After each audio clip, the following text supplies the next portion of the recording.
Cerpen yang akan saya bacakan ini, meskipun judulnya wabah, tapi sudah saya tulis dan dimuat di Jawa Pos pada tanggal 19 September 2004. Wabah. Mula-mula tak ada seorang pun di rumah keluarga besar itu yang berterus terang. Masing-masing memendam pengalaman aneh yang dirasakannya dan curiga kepada yang lain. Masing-masing hanya bertanya dalam hati, bau apa ini? Lalu keadaan itu meningkat menjadi bisik-bisik antar kelompok dalam keluarga besar itu. Kakek berbisik-bisik dengan nenek, "Kau mencium sesuatu, Nek?" "Iya, bau aneh yang tak sedap," jawab nenek. "Siapa gerangan yang mengeluarkan bau aneh tak sedap ini?" "Mungkin anakmu." "Belum tentu.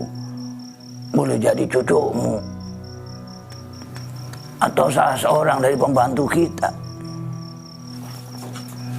Ayah berbisik-bisik dengan ibu, "Kau mencium sesuatu, Ibu?" "Ya, bau aneh yang tak sedap," jawab ibu. "Siapa gerangan yang mengeluarkan bau aneh tak sedap ini?" "Mungkin ibumu." "Belum tentu, boleh jadi menantumu atau salah seorang pembantu kita." Demikianlah para menantu pun berbisik-bisik dengan istri atau suami masing-masing. Anak-anak berbisik antar mereka, para pembantu berbisik-bisik antar mereka. Kemudian keadaan berkembang menjadi bisik-bisik lintas kelompok. Kakek berbisik-bisik dengan ayah atau menantu laki-laki atau pembantu laki-laki. Nenek berbisik-bisik dengan ibu atau menantu perempuan atau pembantu perempuan. Para menantu berbisik-bisik dengan orang tua masing-masing. Ibu berbisik-bisik dengan anak perempuannya atau menantu perempuannya atau pembantu perempuan.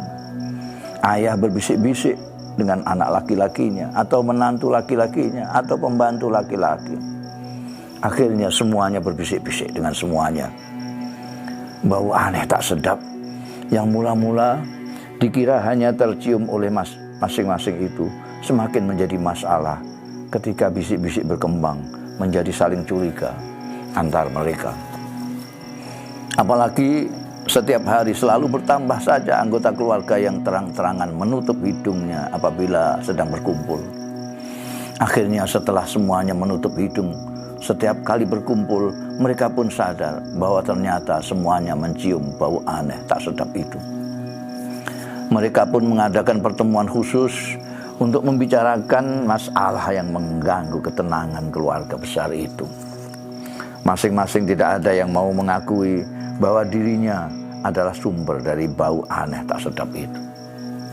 Masing-masing menuduh yang lainlah sumber bau aneh tak sedap itu. Untuk menghindari pertengkaran dan agar pembicaraan tidak mengalami deadlock, maka untuk sementara fokus pembicaraan dialihkan kepada menganalisa saja mengapa muncul bau aneh tak sedap itu. Alhasil didapat kesimpulan yang disepakati bersama bahwa bau itu timbul karena kurangnya perhatian terhadap kebersihan. Oleh karena itu diputuskan agar semua anggota keluarga meningkatkan penjagaan kebersihan, baik kebersihan diri maupun lingkungan. Selain para pembantu, semua anggota keluarga diwajibkan untuk ikut menjaga kebersihan rumah dan halaman. Setiap hari masing-masing mempunyai jadwal kerja bakti sendiri. Masing-masing harus tidak lupa mencuci tangan mereka, kaki mereka. Mereka semua bertanggung jawab menjaga kebersihan kamar tidur, ruang tamu, ruang makan, dapur, kamar mandi, WC, dan seterusnya. Sampah tidak boleh dibuang di sembarang tempat, menumpuk atau merendam pakaian kotor dilarang keras. Juga disepakati untuk membangun beberapa kamar mandi baru. Tujuannya agar tak ada seorang pun anggota keluarga yang tidak mandi dengan alasan malas. Siapa tahu bau itu muncul justru dari mereka yang malas mandi. Di samping itu semua anggota keluarga diharuskan memakai parfum dan menyemprot kamarnya masing-masing dengan semprotan anti hama dan penyedap ruangan. Semua benda dan bahan makanan yang menimbulkan bau seperti terasi, ikan asin, jengkol dan sebagainya dilarang dikonsumsi dan tidak boleh ada dalam rumah. Setiap jengkal tanah yang dapat ditanami bunga-bunga yang berbau wangi. Ketika kemudian segala upaya itu ternyata tidak membuahkan hasil, dan justru bau aneh tak sedap itu semakin menyengat, maka mereka menyepakati untuk beramai-ramai memeriksakan diri.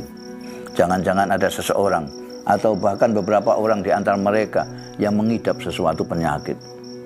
Mereka percaya ada beberapa penyakit yang dapat menimbulkan bau, misalnya sakit gigi, sakit lambung, paru-paru dan sebagainya. Pertama-tama mereka datang ke puskesmas dan satu persatu mereka diperiksa. Ternyata semua dokter puskesmas yang memeriksa mereka menyatakan bahwa mereka semua sehat. Tak ada seorang pun yang mengidap sesuatu penyakit. Tak puas dengan pemeriksaan di puskesmas, mereka pun mendatangi dokter-dokter spesialis, mulai dari spesialis THT, dokter gigi hingga ahli penyakit dalam. Hasilnya sama saja. Semua dokter yang memeriksa tidak menemukan kelainan apapun pada kesemuanya. Mereka merasa gembira karena oleh semua dokter, mulai dari dokter puskesmas hingga dokter-dokter spesialis di kota, mereka dinyatakan sehat. Setidak-tidaknya bau aneh dan busuk yang meruap di rumah mereka kemungkinan besar tidak berasal dari penyakit yang mereka idap. Namun ini tidak memecahkan masalah, sebab bau aneh tak sedap itu semakin hari justru semakin menyesak dada. Mereka pun berembuk kembali. Sebaiknya kita cari saja orang pintar, usul kakek sambil menutup hidung. Siapa tahu bisa memecahkan masalah kita ini. Paranormal maksud kakek, sahut salah seorang menantu sambil menutup hidung. Paranormal, kiai, dukun atau apa sajalah istilahnya, pokoknya yang bisa melihat hal-hal yang gaib. Ya, itu ide bagus, kata ayah sambil menutup hidung, mendukung ide kakek. Jangan-jangan bau aneh tak sedap ini memang bersumber dari makhluk atau benda halus yang tidak kasat mata. Memang layak kita coba, timpal ibu sambil menutup hidung.